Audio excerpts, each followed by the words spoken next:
দুঃসাহসিক এক চুরির ঘটনা ঘটল মালদায়। প্রকাশ্য দিবালোকে রেল কোয়ার্টারের জানালা ভেঙে ঘরে ঢুকে কয়েক লক্ষ টাকার সোনাদানা সহ নগদ লক্ষাধিক টাকা হাতিয়ে চম্পট দিল দুষ্কৃতীরা। ঘটনাটি ঘিরে ব্যাপক চাঞ্চল্য তৈরি হলো মালদা শহরের ঝলঝলিয়া রেলওয়ে ব্যারাক কলোনি এলাকায়। জানা গেছে, ওই এলাকায় রেল কোয়ার্টারে দীর্ঘদিন ধরে পরিবার সহ বাস করেন পেশায় রেল কর্মচারী মনোজ কুমার জয়সওয়াল। বুধবার তার বাড়িতেই চুরির এই ঘটনাটি ঘটে। বুধবার বেলা 11:15 থেকে বেলা 1:30 পর্যন্ত মনোজবাবু রেল কোয়ার্টারে ছিলেন না। কোয়ার্টারে তালা মেরে স্ত্রীকে সঙ্গে নিয়ে মহানন্দা পল্লী এলাকায় তার নতুন বাড়িতে যান। সেখান থেকে বেলা 1:30 নাগাদ রেল কোয়ার্টারে ফিরে আসেন। আর ফিরে এসেই কোয়ার্টারে ঢুকতে গিয়েই তাঁদের চোখ কার্যত কপালে ওঠে। লক্ষ্য করেন কোয়ার্টারের জানালা ভাঙা, ঘরের আলমারি ভাঙা, আলমারির লকারে রাখা নগদ লক্ষাধিক টাকা সহ কয়েক লক্ষ টাকার সোনার অলংকার উধাও। 10:45 থেকে 1:30-এর মধ্যে চুরি হয়েছে। কি কি চুরি হয়েছে আপনার বাড়ি? শুধু সোনার গয়না কাছাকাছি 40-50 লাখের আর 1,05,000 টাকা নগদ। বলছি, পুলিশকে জানিয়েছিলেন? পুলিশকে জানিয়ে দিয়েছি।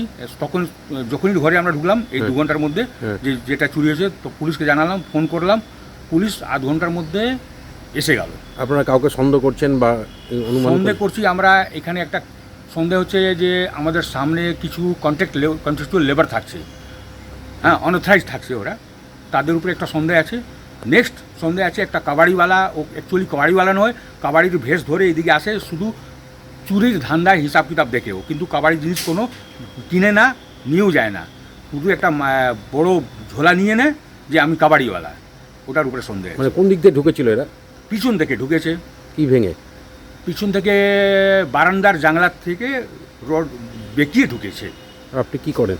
আমি রেলে চাকরি করতাম, রিটায়ার করেছি এবছরে। কত নম্বর কোয়ার্টার এটা? এটা কোয়ার্টার নম্বর 334B, ব্যারাক কলোনি। মনোজবাবুর স্ত্রী কান্নায় ভেঙে পড়েন। সঙ্গে সঙ্গে খবর দেন ইংরেজ বাজার থানায়। কখন চুরি হয়েছে, কখন জানতে পারলেন? কি নিয়ে গেছে আপনার? আমরা দানা সোনা নিয়ে গেছে আর টাকা, নগদ টাকা নিয়ে গেল। কতগুলো সোনা ছিল, কত ভরি? মোটামুটি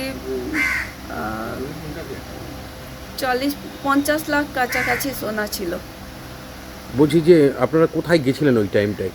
আমরা নতুন বাড়ি করেছি, ওইখানে গিয়েছিলাম দিনের বেলা, চলে আসবো 1 ঘন্টার মধ্যে। বৃষ্টি হতে শুরু হয়ে গেল, তো আমাদের একটু দেরি হয়ে গেল। যখন আমরা আসলাম, রান্না বান্না এই বাড়ির কোয়ার্টারেই করি আমি। এখন শিফট হচ্ছি আস্তে আস্তে করে, তো রান্নার এইখানেই আছে।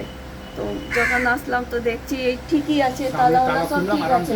খুললাম তো ওই গেট জানলাটা বেকা, পুরো রোডটা বেকা হয়ে গেছিল। আর তখন আমি বলছি এরকম চুরি হয়ে গেছে। আর এইভাবে আলমারি দেখছি, তো বলছি যা আমার সব চুরি হয়ে গেল। কান্নাকাটি শুরু করে দিলাম, আমার সব নিয়ে চলে গেল। পুলিশকে জানিয়েছে? খবর পাওয়া মাত্র আধ ঘন্টার মধ্যেই পুলিশ গিয়ে গোটা ঘটনা খতিয়ে দেখে ও তদন্ত শুরু করে। ব্যুরো রিপোর্ট, পূবের কলম ডিজিটাল।